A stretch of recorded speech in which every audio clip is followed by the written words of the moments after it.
tenho um sogro que foi presidente do clube.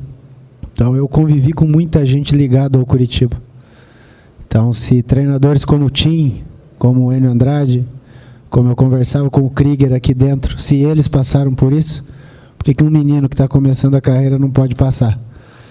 Então o que eu queria dizer para o torcedor do Curitiba é o seguinte: tem todo o direito, pagou o ingresso, vivemos numa democracia, mas também temos que ter algum entendimento daquilo que está sendo feito. Muitos jogadores jovens sentiram o jogo. A gente vê jogadores com potencial, mas que sentindo esse apuplo do lado de fora as coisas se dificultam. Mas serve como aprendizado, como crescimento. Eu passei por essa mesma situação quando subi aqui no Curitiba. Tinha apelidos pejorativos, sofri muitas vaias e depois de 18 anos voltei sendo considerado um grande jogador.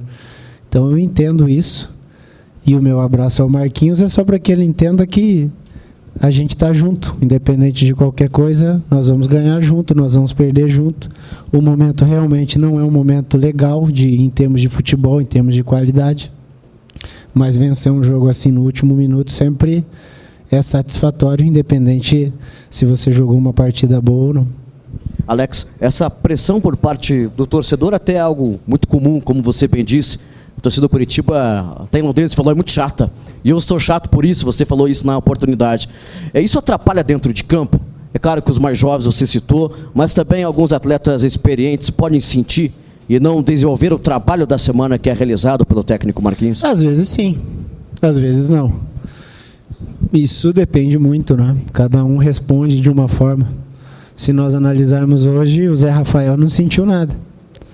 Entrou num jogo complicadíssimo, entrou no intervalo estando 1-0 para o Arapongas e no primeiro ataque eles fizeram 2-0 e o Zé jogou como se já jogasse no Curitiba 100 partidas. E se eu não estou enganado, talvez tenha sido o primeiro jogo dele no Couto Pereira, né? E com dificuldades, com o torcedor vaiando, com o torcedor pegando no pé de alguns, puxando vaia para o treinador, e o Zé não sentiu. Outros jogadores sentiram. Isso, a resposta é individual, a gente tem que detectar isso. Em alguns a gente já conseguiu detectar, então tem que tratar de forma diferente para que a gente alcance e forme um grupo homogêneo, porque o ano é muito longo, a gente tem a decisão do Paranaense, não sabemos quem vem, mas quem vier vai ser bem difícil, e a gente precisa encontrar isso, esse equilíbrio entre campo e arquibancada, para que as coisas aconteçam bem e a gente chegue ao nosso objetivo, que é o tetracampeonato.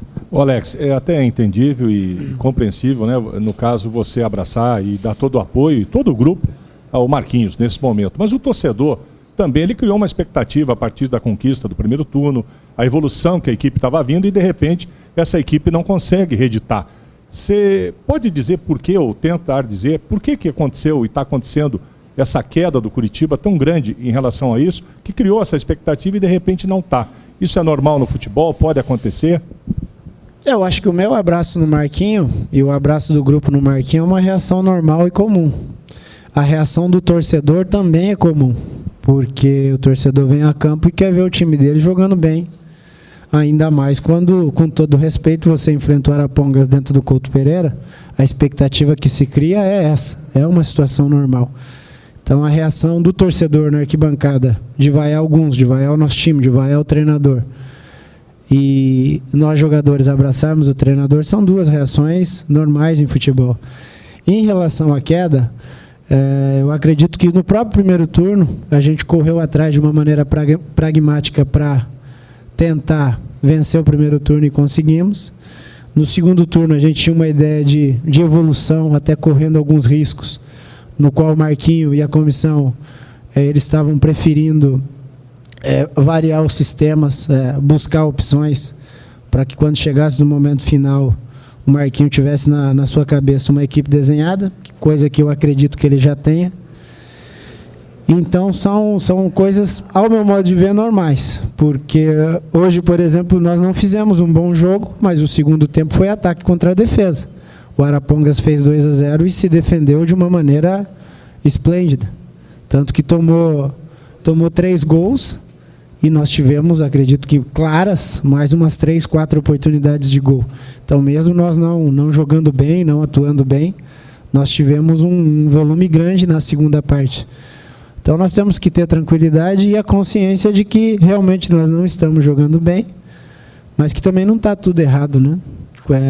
O Ximenes falou uma coisa ontem no grupo que é verdade. Quando a gente ganha, a gente valoriza muito e acha que é muito mais do que aquilo que está sendo. E quando a gente perde, também valoriza muito essas derrotas e parece que é muito pior do que é.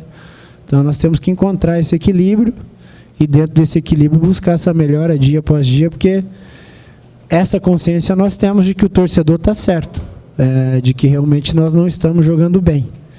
Então, o torcedor pode nos cobrar, porque isso a gente sabe. A gente sabe que nós podemos render bem mais do que vem rendendo. Agora, o torcedor também tem que entender que nós precisamos do apoio dele.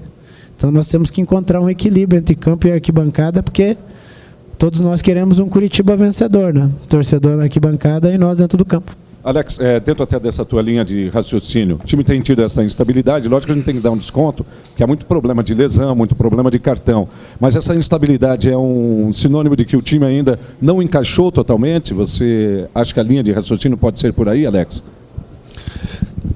Na verdade, a gente ainda não montou um time, né? Nós temos um grupo de bons jogadores, mas ainda existe esse desequilíbrio, né?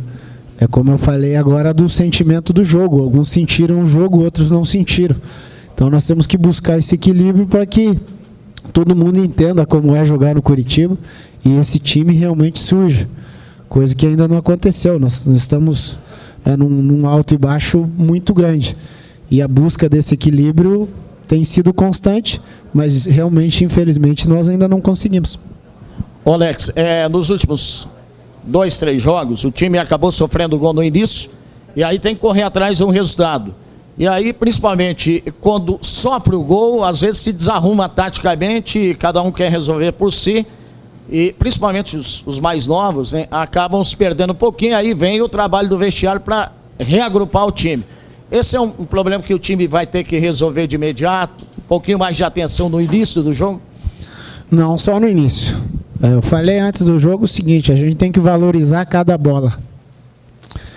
Se nós analisarmos o gol do Paraná Clube, o Lúcio Flávio bateu a falta, a bola bateu em mim, deu um bate-rebate dentro da área, sobrou para o centroavante deles e eles fizeram o gol. Hoje o gol do Arapongas foi algo parecido. Se eu não me engano, o Vitor Ferraz cabeceou, a bola bateu nas costas de algum jogador nosso, e sobrou para o rapaz do Arapongas e ele fez o gol de novo. Então, isso são momentos de desatenção. E aí a gente tem que correr atrás, aí existe esse desequilíbrio. Então, não é atenção no início do jogo, é atenção em todas as bolas. Às vezes, um passe errado no meio campo te complica lá atrás. Às vezes, uma desatenção te complica no jogo. Então, esse nível de concentração a gente tem que aumentar para oferecer cada vez menos para o adversário.